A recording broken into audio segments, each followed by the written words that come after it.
Qué bien, hermanos, esta es parte o mucho de nuestra historia que de alguna manera se ha sacado del pergamino. Esa es una fotocopia que se encontró hace 8 días cuando se abrió la urna o la piedra angular. Así que a mí personalmente me ha causado mucha emoción, porque creo que esas personas eran muy visionarias al haber querido dejar la historia que hasta 1950 había vivido esta iglesia. Así que voy a leerles unos apartes adicionales a los que ustedes han visto en el video.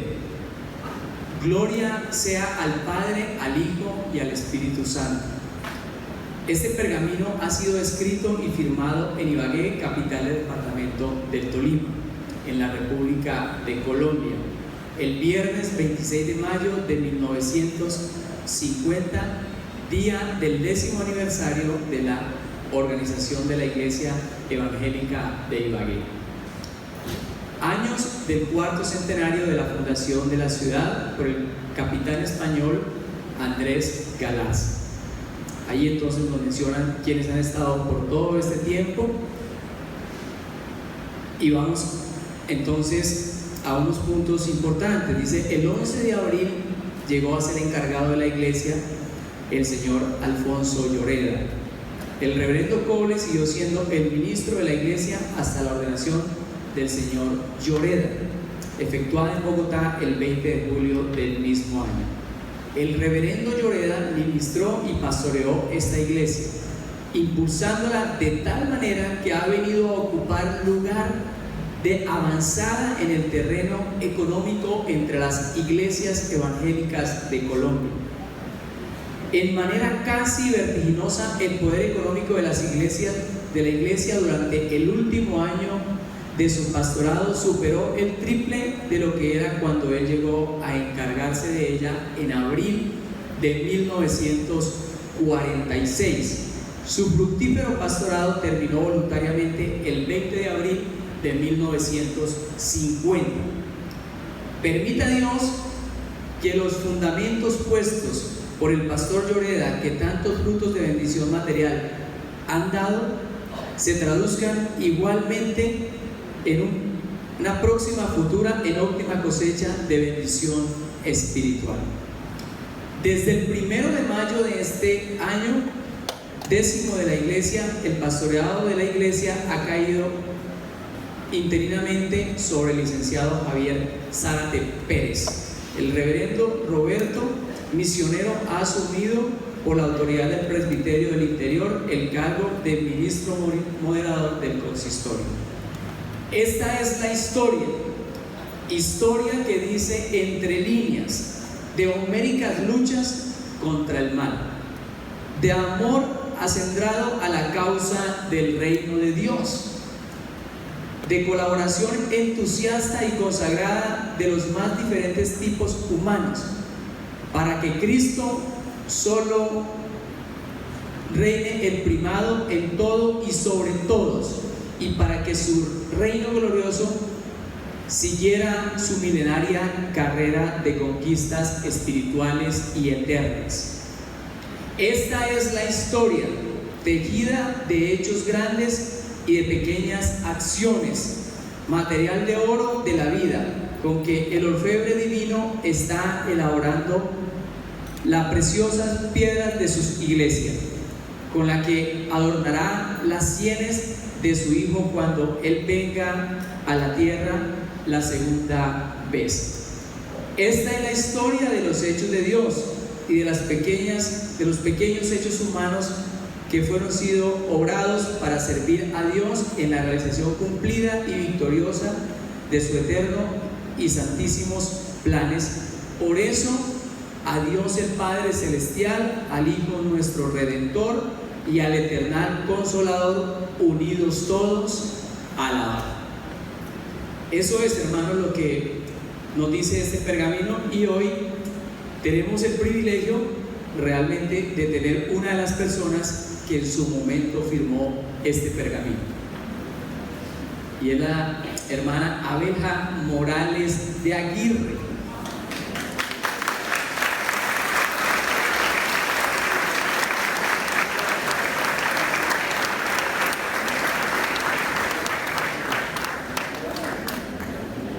queremos presentársela. Damos gracias al Señor, a Él sea toda la gloria, porque mañana nuestra hermana cumple 100 años.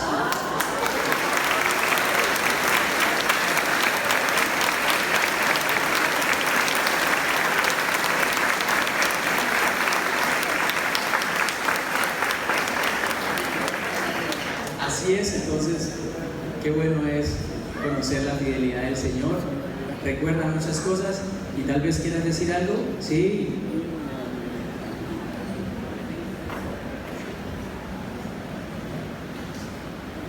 Hermanos, estoy conmovida de ver este tema. Fui una de las personas que tuve el privilegio de estrenarlo con unas bancas que teníamos, que pusieron en ese tiempo, donde cabía 10 personas por banca. Pero qué felices estuvimos de sentirnos en un templo al servicio de Dios. Fui una persona campesina, yo soy campesina. Me criaron toda mi niñez y toda mi juventud en cuando yo conocí el Evangelio, nombraron al pueblecito de Río Manso, no el pueblecito, sino una vereda. Cuando conocí por primera vez la voz de Dios por medio del reverendo Alejandro Ala, un misionero muy noble y muy dispuesto a cualquier situación. Lo oí y yo estaba muy pequeñita, no había cumplido los 6 años, pero Dios me lo dio con inteligencia. Y yo cuando lo oía hablar me sentía muy rara.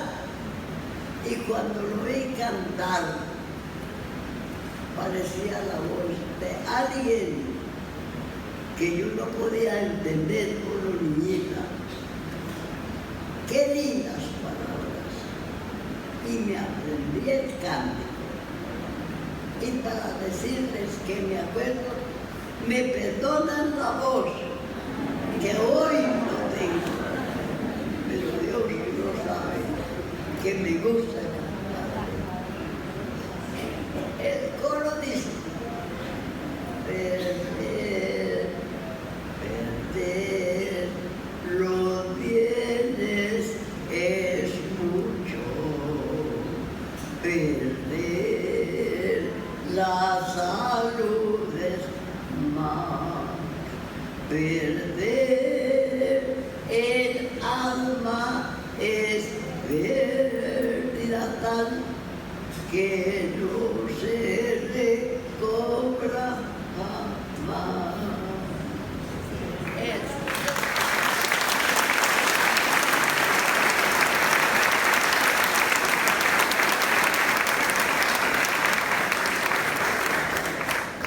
El primer cántico cristiano que oí en mi vida y cada vez que me acuerdo de ese siervo de Dios, quisiera llorar porque fue muy humilde, muy bueno, y me dejó ese recuerdo.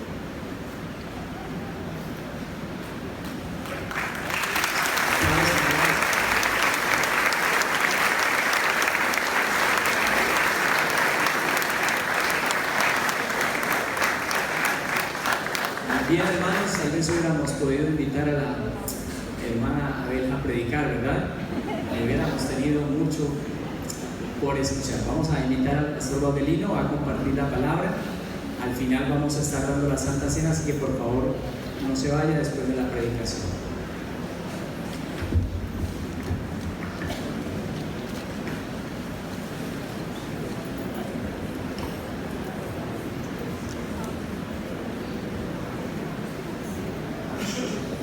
Buenas tardes. Después de ese testimonio viviente, queda muy poco por decir. De verdad que puede uno ver la gracia y la misericordia de Dios. Eso es grandioso. Un día, después de haber cruzado los Andes y de librar luchas y cruentas batallas, hombres corajudos y valientes dieron el grito de libertad del yugo español a que estaba sometida esta patria. Pero un día, y esto es una analogía que quiero hacer a lo anterior, un día arribó a un puerto de Colombia, puerto de Barranquilla, un navío, venía con pasajeros, y entre los pasajeros había un ilustre caballero.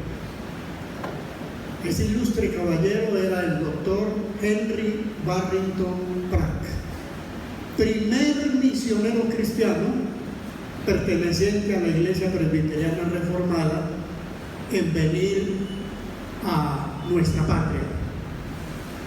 El doctor Barrington Pratt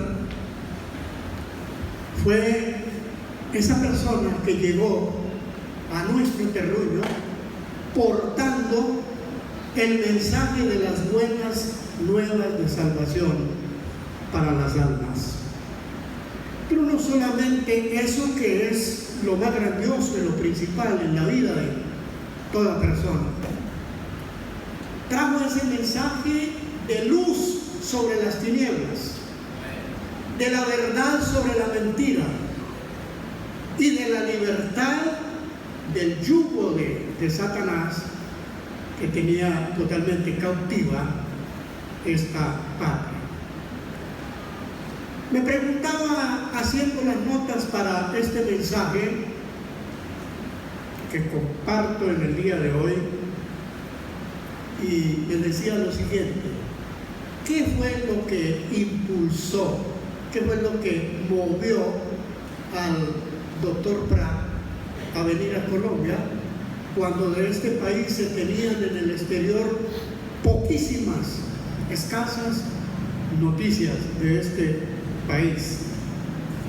Un país como el nuestro, con una geografía agreste, con unas condiciones para esa época demasiado precarias, pero también un país capaz de poner a prueba el talante de todo aquel que pisara su tierra y también osara trajinarla.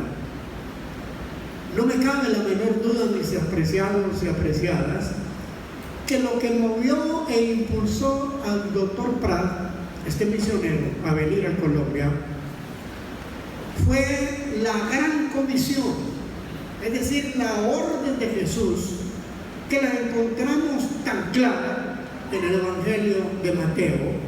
Vamos precisamente allá, Mateo capítulo 28, versículos 19 y 20.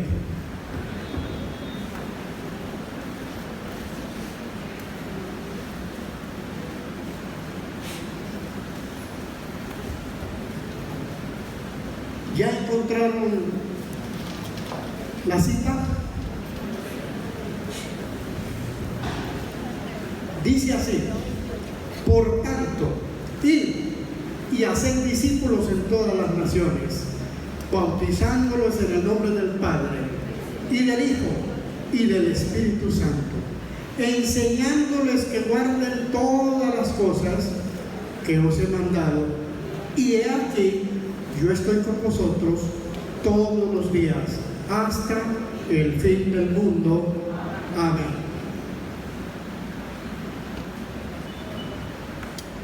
Y en el Evangelio o pasaje paralelo a esta escritura, que lo encontramos en Marcos 16, versículo 5, dice: y les digo, id por todo el mundo y prédica del Evangelio a toda criatura.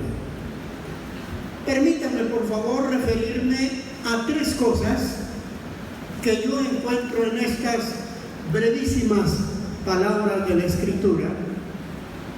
Están condensadas allí, están implícitas allí. La primera de ellas es propósito de Dios.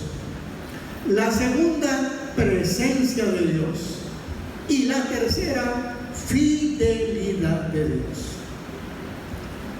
Y yo quiero decirles, mis amados hermanos, que ninguna iglesia aparece así porque así.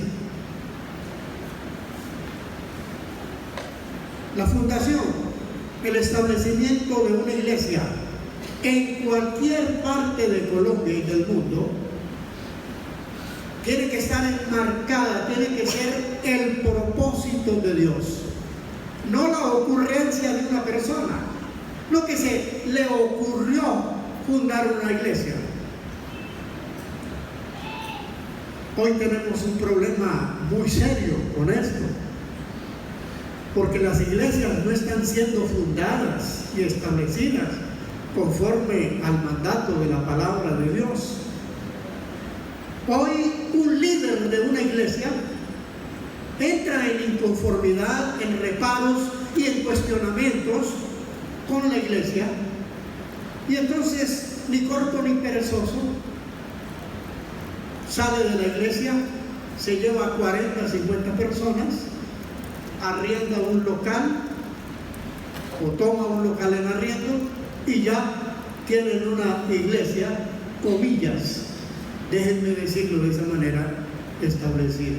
Así no lo manda la palabra de Dios. Tiene que estar dentro del propósito de Dios, en cumplimiento del propósito de Dios. Amén.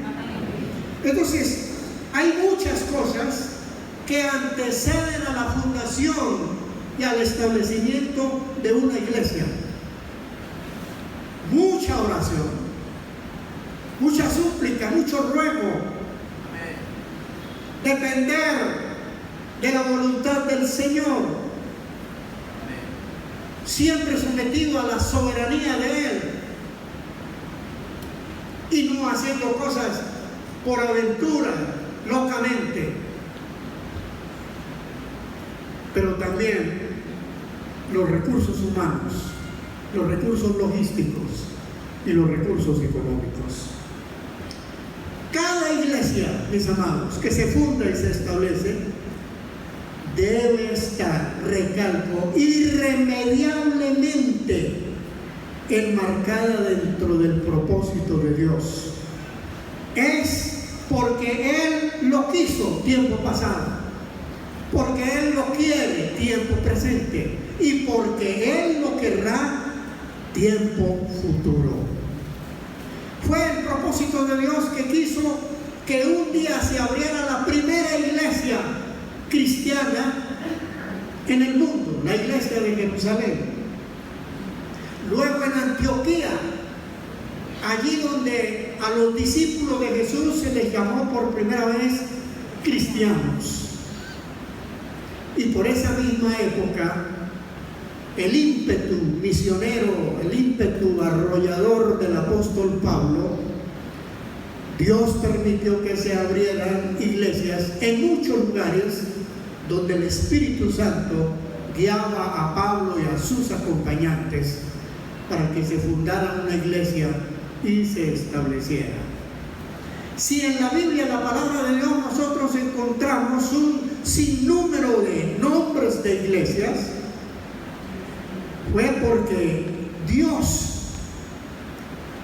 y los misioneros que lo hicieron en el cumplimiento de esa orden de Jesús, ir y hacer discípulos en todas las naciones, que esto fue posible. Luego, hablando en términos más contemporáneos, tampoco me cabe la menor duda que el propósito de Dios hizo posible que misioneros presbiterianos llegaran desde el hemisferio norte a estas tierras tropicales, como Colombia y otros países, y llegaban por esa época vapores o navíos o barcos a Barranquilla, que era el puerto habilitado en esa época. Y allí entonces esos misioneros se embarcaban fluvialmente por el río de la Magdalena cuando este era navegable y llegaban a Honda, a Girardot. Y después esos misioneros alcanzaron estas bellas tierras del departamento del Tolima. ¡Qué labor tan grande! ¡Qué labor tan monumental la de estos hombres! Venir con el mensaje de las buenas nuevas de salvación. Traernos esa palabra como lo referenciaba nuestra hermana Abelja. ¿La escucharon ustedes en ese testimonio tan valioso de escuchar del misionero Alejandro Alan? Las palabras de Jesús, las palabras de la Biblia y los cánticos cristianos que hemos seguido nosotros cantando. Algunos muy olvidados, debemos reconocerlo. Entonces, eso es una labor verdaderamente enorme, enorme. Y así, de esa manera, se fundaron iglesias en este lado de la geografía colombiana por los primeros misioneros extranjeros. Luego vino la labor que también es para resaltar de los misioneros nacionales. Ellos también cumplieron una tarea grandiosa, el cumplimiento de la gran comisión, pero con el ejemplo inspiracional de todos aquellos que lo antecedieron, los misioneros extranjeros. Y también, bajo la labor de estos misioneros nacionales, se establecieron muchas iglesias a lo largo y ancho de la geografía colombiana. Y me surgía una pregunta, que es la siguiente: ¿esto fue una tarea fácil?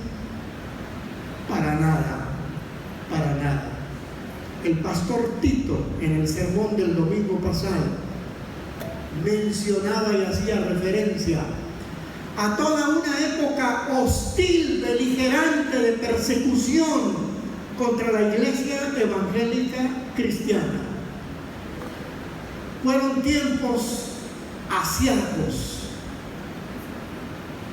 de ingrata recordación. En un libro que leí del escritor, del autor Víctor Ordóñez, hay unas fotografías y en una de ellas aparece este templo. Los vitrales del templo rotos, todos rotos, porque una turba azuzada por un sacerdote católico vinieron y allá desde esa calle lanzaron piedras, guijarros. Pero esto no arregló la labor de los misioneros, de los pastores, de los servidores, de los ayudantes de la causa de Cristo. Más bien, con que se empoderaron más. Más bien, más envalentonados en el mejor sentido de la palabra, siguieron haciendo la labor de ir y seguir predicando el Evangelio como lo manda la Escritura o como lo ordenó Jesús. Ir y predicar el Evangelio a toda criatura. Bendito sea el nombre del Señor. Pero no solamente no los arregló la situación hostil, beligerante, de persecución, sino que no los arregló tampoco las condiciones de la geografía colombiana, lugares que para esa época eran inaccesibles. La hermana Abelja nombró uno de esos lugares, Río Manso, Tolima. ¿Cuántos conocen a Río Manso? Bueno, un buen número de personas conoce a Río Manso. Yo no lo conozco. Tengo la información de ese lugar. Es un lugar enclavado en una montaña muy elevada de nuestra cordillera. Y hasta allí llegaron los misioneros. El misionero Alejandro Ana llegó hasta ese lugar, sorteando dificultades y situaciones difíciles, pero allá llegó y dejó fundada una iglesia. A mí me parece eso, mis estimados hermanos, que es una obra verdaderamente grandiosa. Bendito el nombre del Señor. Una obra grandiosa. Cuando un alpinista o un montañista sube a una montaña difícil y llega a la cumbre, ellos dejan allí algo, una bandera, dejan algo en señal de que llegaron allá pese a las dificultades. Y estos hombres de Dios llegaron a Río Manso y allá dejaron flameando el pendón, el testimonio de que el mensaje de Cristo había llegado a ese lugar, como ha llegado a muchos lugares más, para salvación de las almas. Alabado sea Dios.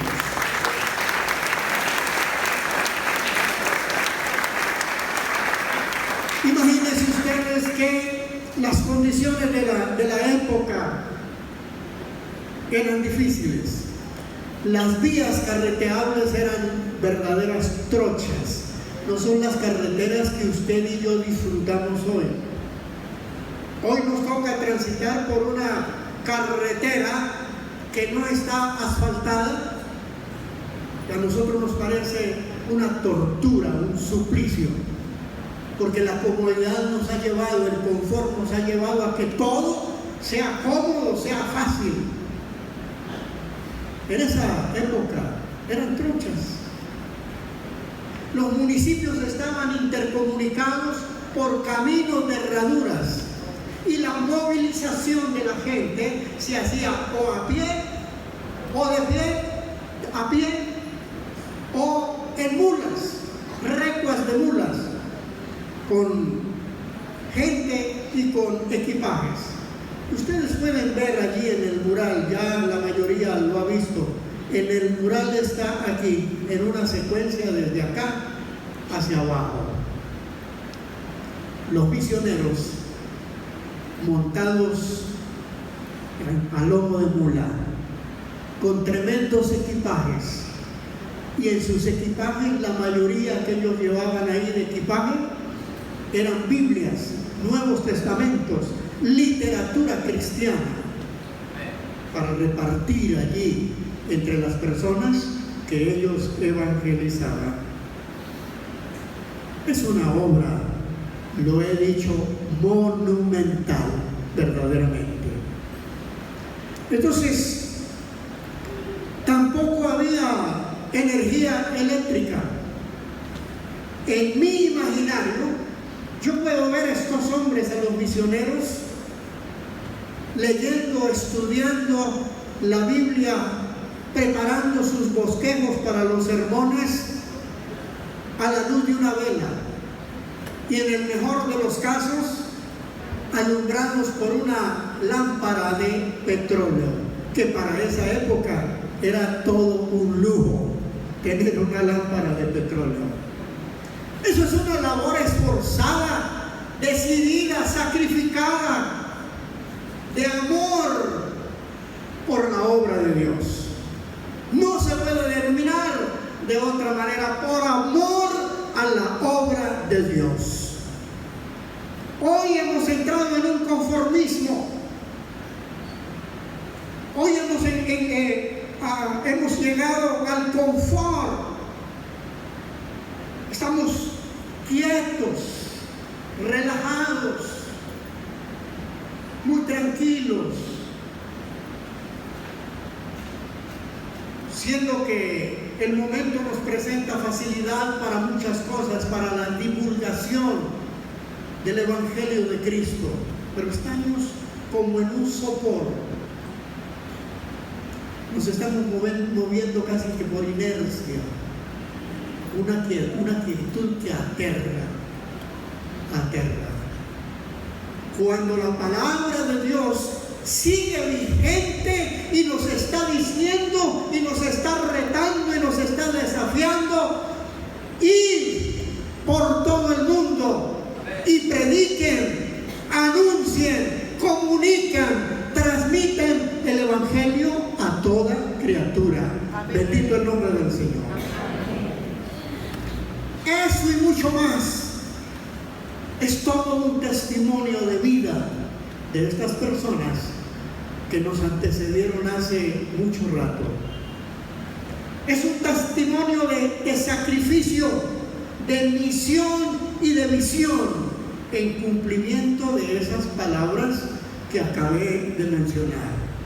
Todas esas personas, no menciono nombres porque puedo omitir algunos, fueron muchos, pero todos y cada uno de ellos los considero verdaderos heraldos de Cristo. El significado de la palabra heraldo es interesantísimo. En las monarquías, cuando habían reyes, los hay todavía ya muy poco, eso está en vía de extinción, pero cuando habían esas monarquías, la figura principal era el rey, y el rey tenía sus inmediatos, sus servidores, y cuando el rey tenía que comunicar un mensaje, un anuncio, un decreto, llamaba a los heraldos y les entregaba eso, y ellos salían inmediatamente a promulgar y a difundir lo que el rey había hecho. Mis amados hermanos, estos misioneros y pastores que hicieron esta inmensa labor, vuelvo a decirlo, para mí son heraldos de Cristo. ¿Sabe por qué? Porque ellos comunicaron, transmitieron el mensaje del Rey de Reyes y Señor de Señores, que se llama Jesucristo. ¡Aleluya!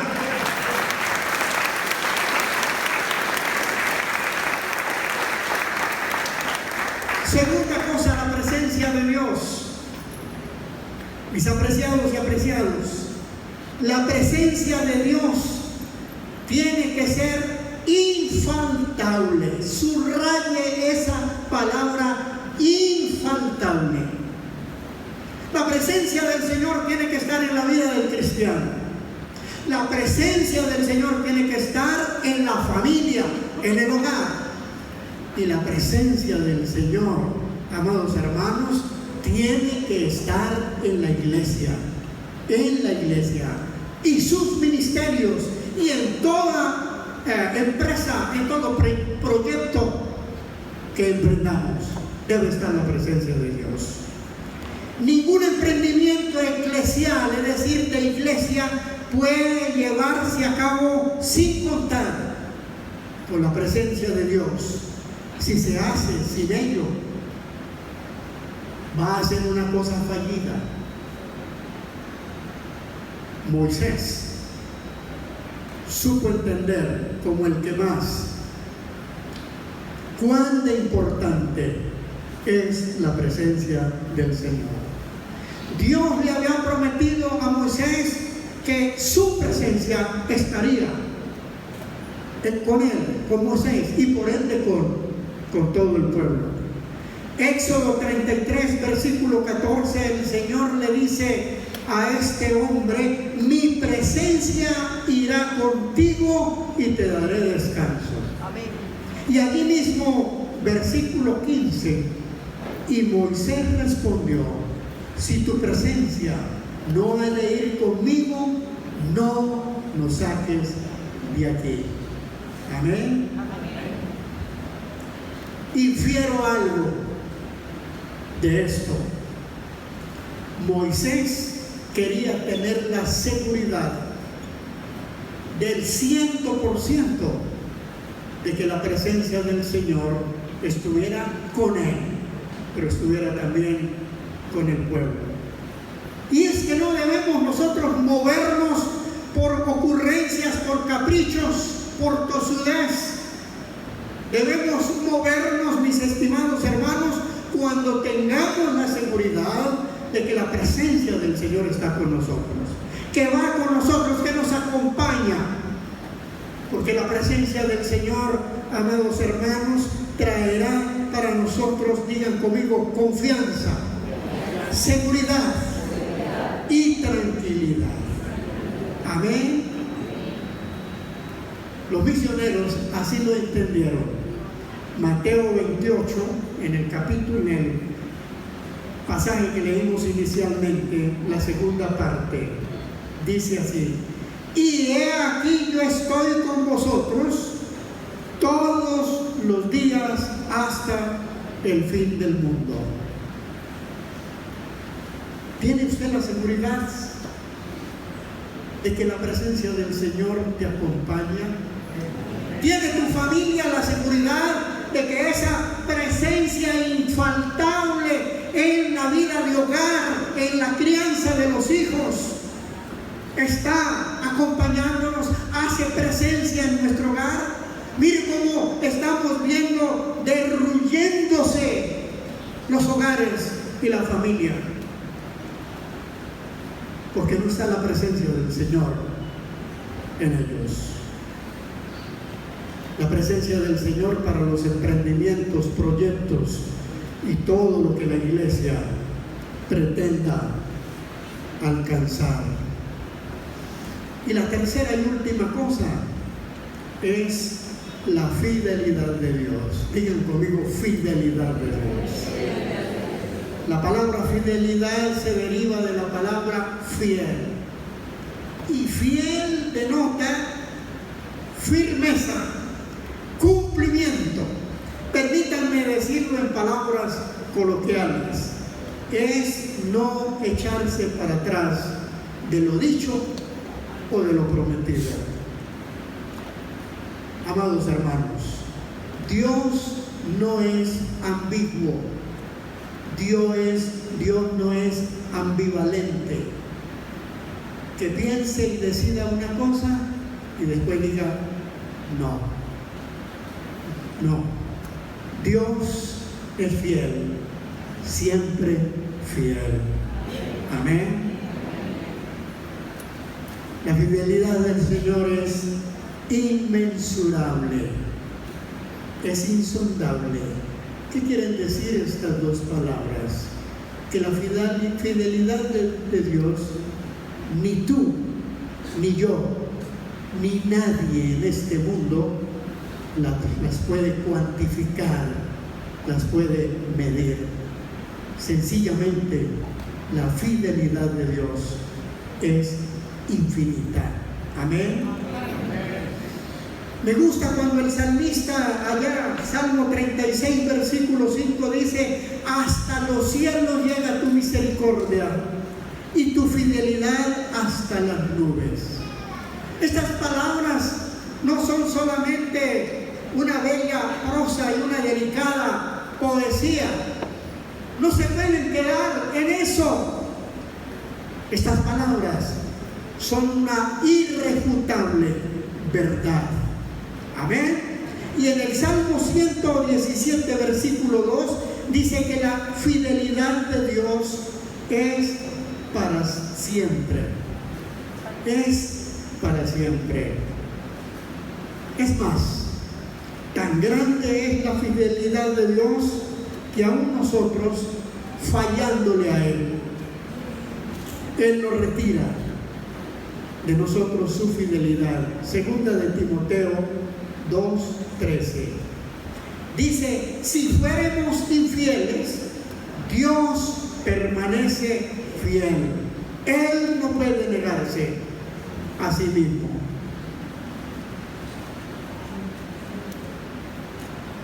La fidelidad de Dios, mis amados hermanos, ha permitido que hoy hayamos llegado hasta acá. Como dijo el profeta en el Antiguo Testamento, hasta aquí nos ayudó Dios. Amén. Nos seguirá ayudando. Esta iglesia y todas las que hacen parte del presbiterio han estado haciendo presencia donde quiera que fueran fundadas y establecidas, porque fue, es y será el propósito de Dios. Segundo, porque la presencia del Señor ha estado presente en todo tiempo y en todo lugar, cual sean las circunstancias y la situación que se esté viviendo. Y tercero, porque la fidelidad de Dios, ya lo dije, es infinita. Amén. Me pregunto hoy, ¿cuántas oraciones, cuántas súplicas, cuánto sudor, cuántas lágrimas hubo antes de esto, de la iglesia que son ustedes? Mucha oración, mucho ruego, mucha súplica, lágrimas, sudor, sacrificio, esfuerzo, etc. Me quedaría corto responder adecuadamente, pero de una cosa estoy seguro: todo ello ha traído una recompensa. Todo ello ha traído una recompensa. Y quiero citar el Salmo 126, versículos 5 y 6. Los que siembran con lágrimas, dice ese texto, cosecharán con alegría. Lloran al ir sembrando sus semillas, pero regresarán cantando cuando traen la cosecha. A estos misioneros mencionados en el video y luego en la lectura de la copia del pergamino y en la breve referencia que yo hice, fueron los que sembraron. Y sembraron de esa manera como lo dice el Salmo, llorando, arrostrando dificultades, problemas, angustias, persecuciones, el rechazo de la gente. Le daban por la puerta en la nariz. Aquí no queremos evangélicos. Pero hoy, tú y yo, estamos recogiendo la cosecha. Bendito el nombre del Señor. Estamos recogiendo una cosecha.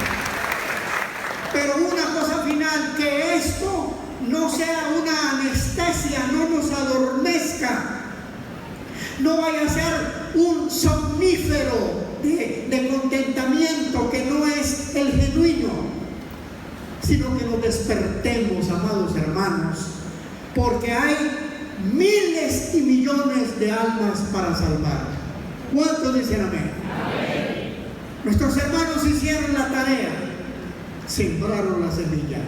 Nosotros la estamos recogiendo, pero dejemos un legado. ¿Cuántos dicen amén? Amén. Dejemos un legado.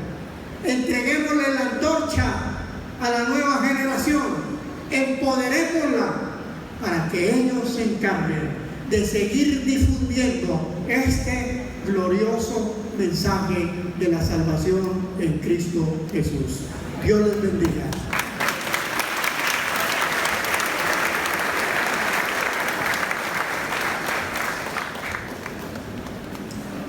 Bien, hermanos, vamos a dar aquí unos breves anuncios para dar paso a la cena. Recordemos este próximo